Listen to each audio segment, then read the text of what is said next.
All right, let's talk about one of the most satisfying and, let's be honest, trickiest skills in all of aviation, landing an aircraft with absolute pinpoint precision. It's this incredible mix of art and science that really all boils down to one thing: totally mastering the approach. So you look at a paraglider just floating down or a Cessna lining up with the runway, and the question is always the same, right? How in the world do you nail that landing perfectly? Not just once by some stroke of luck, but every single time. Well, I'll tell you, it's not magic, it's a system. So here's our game plan for this explainer. First, we're going to define what makes landing such a challenge. Then, we'll get into the gold standard solution, the DBF pattern. We'll break down how you actually fly it, zero in on the most critical turn, figure out how to master the wind, and wrap it all up by getting inside the pilot's head. You see, a perfect landing isn't about just pointing your aircraft at some spot on the ground and hoping for the best. No way. It's more like you're solving this constantly shifting puzzle while you're in the air. A puzzle made up of three big pieces: your altitude, your speed, and that invisible force that's always a factor: the wind. Now, the solution to this puzzle, one that's been tested for decades, is a pattern called DBF. The easiest way to picture it? Just imagine you're drawing a perfect rectangle up in the sky with your landing spot right in the middle. This isn't some niche technique. It's the gold standard for pretty much everything that flies. So what is DBF exactly? Well, it stands for downwind, base, and final. It's a structured, predictable path that gives a pilot the time and space they need to really get a feel for their height and what the wind is doing. It basically takes all the guesswork out of the equation. And this right here, this is the key. It's a huge mental shift. You stop obsessing over hitting the target and instead you pour all your focus into the process, into flying the box. Because, and this is the beautiful part, if you fly that box correctly, hitting the target just happens. It's almost automatic. And why does flying this pattern matter so much? Well, for a few huge reasons. First, predictability. If you're in a busy airspace, knowing everyone is flying the same pattern is a massive safety boost.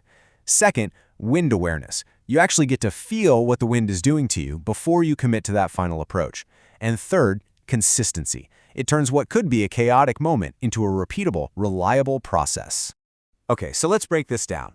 Let's actually fly this box in the sky and get into what a pilot is thinking and doing on each and every leg of the pattern.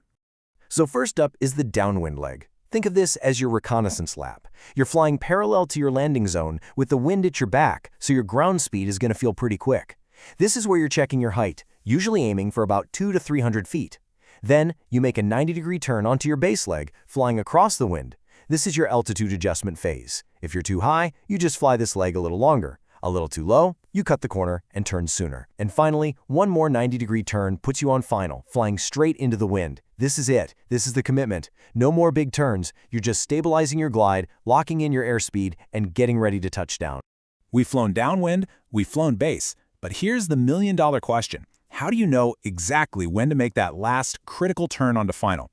This is, without a doubt, the trickiest part of the whole thing, and it's the absolute secret to hitting your mark every time. The tool pilots use is this brilliant little mental trigger called the judgment line, or the 45-degree rule. I want you to picture this. Imagine a line on the ground, stretching out from your target at a 45-degree angle. As you're flying along on your base leg, you're looking over your shoulder at that target. The second you cross that imaginary line, that's your cue. That's the perfect moment to start your turn to final. But, and this is where the real art comes into play, that 45-degree rule, it's just a starting point. It's a baseline for a calm day. A true master of the approach knows how to bend that rule. They know how to adjust for that invisible force that's always there, the wind. This takes some serious dynamic judgment.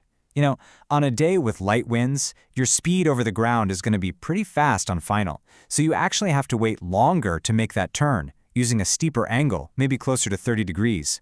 But in strong winds, that headwind is going to slow you way down. If you wait too long, the wind might just stop you in your tracks. So you have to turn early, well before you ever hit that 45-degree mark. And to really get why, think of your glide path as a cone stretching from your wing down to the ground. In light wind, that cone is really long and narrow. You can glide a long way. But a strong headwind, it literally squashes that cone, making it super short and steep. You have way less ground to work with, which is exactly why you have to adjust your pattern. And this brings us to probably the single most important safety rule when you're dealing with wind. Never, ever let your target get downwind of you when you're low. This is no man's land. For something like a paraglider, trying to fly back upwind into a stiff breeze to make your target, well, it can be pretty much impossible. You always stay upwind of your goal. Okay, so let's shift gears and talk about the pilot's mindset. And honestly, the best way to do that is to look at the most common mistakes people make, because understanding these errors is really the key to getting the right mental process down for a perfect approach. Turning to final when you're too high? That's a classic. You'll just sail right over your landing zone. The fix is simple. Next time, just extend your base leg a little further out. Turning too low means you're going to land short. The correction? Cut the corner a bit and turn earlier. And here are two huge no-nos for your final approach. First, don't flap your brakes. That can cause a stall right when you don't want one. Second, no S-turns to lose height. That creates really dangerous instability. Just maintain your trim speed. That's just your wing's natural cruising speed all the way until the flare. Remember, your base leg is for big adjustments, not final.